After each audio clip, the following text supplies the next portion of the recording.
Hey guys, Ryan coming at you with a review. Today was the opening day in the US for the new James Bond movie Skyfall. As you guys know, I've been an obsessed Bond fan my whole life, and I was really excited about seeing this. I saw it today after work at 3:30, and so I beat the night crowd of opening night, but it was actually still packed. But anyways, I'll get into the film review. Once again, this is going to be a spoiler-free review, and so you don't have to worry about me ruining anything. I was really excited going into this because it was the third Daniel Craig movie. I loved Casino Royale. Quantum of Solace wasn't nearly as good as Casino Royale, but I did think it was good. Not compare. I mean, a lot of people hated on it, but I always kind of liked it. But it was more of an action movie compared to a James Bond movie, which I think that's probably what it suffered from a little bit. I don't know. This isn't a review of that movie. I'll do that down the road in my James Bond series, but so I was really looking forward to this one. You know, Sam Mendes is an amazing, amazing director, and I was like, okay, man, they're bringing on an Academy Award-winning, filmmaker. And so when the movie started, I was just like hooked from the. I mean, he really knows how to film these scenes. And for those of you guys who don't know the plot, it's basically about the M16 headquarters is hacked, and what happens is there's a list out there, and the list has names of agents on it, and there's this basically a terrorist that's saying, if you don't do this, this, or this, if you don't do this, I'm not going to tell you what this is because it's not. So I don't want to give away anything. If you don't do this, we're going to release the names, and they're going to be executed. It's kind of a plot that's been used a little bit in spy movies throughout the years. I have read it in early spy novels from the 50s and stuff, but it was needed to have kind of an original story for what the film was, and it was about the plot, but it was really about James Bond himself and the character. It was kind of a self-discovery story for him too. He kind of, and once again, I really don't want to blow any of this, so I'm going to kind of back away from this part of it and just focus on the filmmaking and stuff like that, and the actors and everything.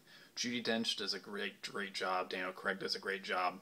I think her name's Naomie Harris. I think that's her name. She plays his assistant in the field, and she's really brief in the movie. She does a great job.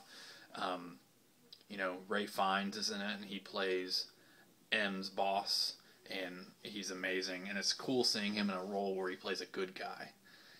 Usually I always think of Schindler's List or Voldemort, from Harry Potter and stuff. And Albert Finney is in this film, and it's just such a great film. But what I loved about it the most, other than some stuff that is spoiler related that I'm not going to touch on again, is the way it was filmed. The cinematography was brilliant.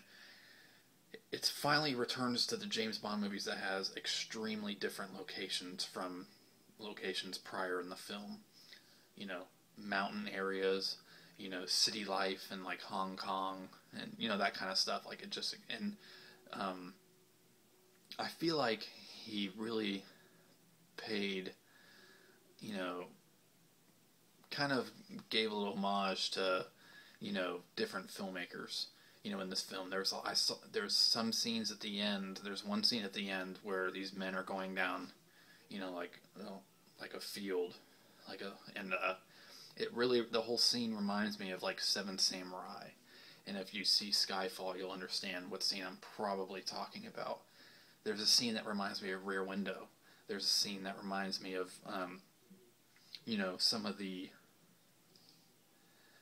some sci-fi films. I would even go as to say Blade Runner, the way it's filmed.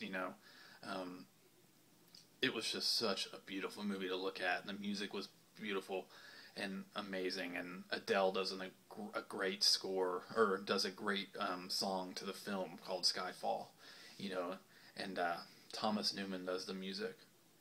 But yeah, I really, really enjoyed it. And I even, when I talk about things that it's, kind of homage to, it heavily, heavily is influenced by the early James Bond films. Specifically, I would say the Connery films. And it's just, I don't know, I just loved it.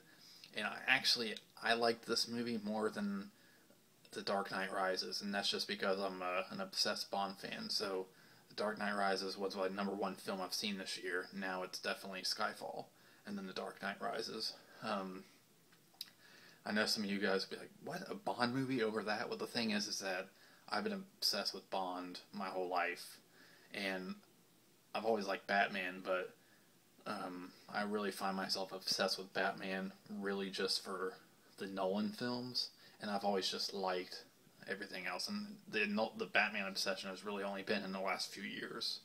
So, but yeah, I gave the movie a 4 out of 4 star review. I thought it was amazing. I definitely recommend you see it. The suspense in this film was amazing. And I completely forgot to mention the villain played by Javier Bardem. Hands down, one of the greatest villains in movie history, in my opinion. Weird, sicko, disgusting, psychotic guy. Definitely in the top 5 in the Bond film franchise. You know, they return to the villain that kind of has, you know, a distinct feature. You know, how, like, Scaramanga, you know, with Golden Gun, and he had that, like, third nipple, you know, like, they were, like, Jaws had teeth, and, you know, the villains always had some, like, underwater, you know, gosh, what is the word? I've been using it since I saw the movie. Like an underground lair where he does, like, you know, all of his stuff from, and this villain had that same thing. It was just such a great movie. But I'm going to let you guys go ahead and see it. I wanted to get this review up tonight, so I'll see you guys in the next video. Bye.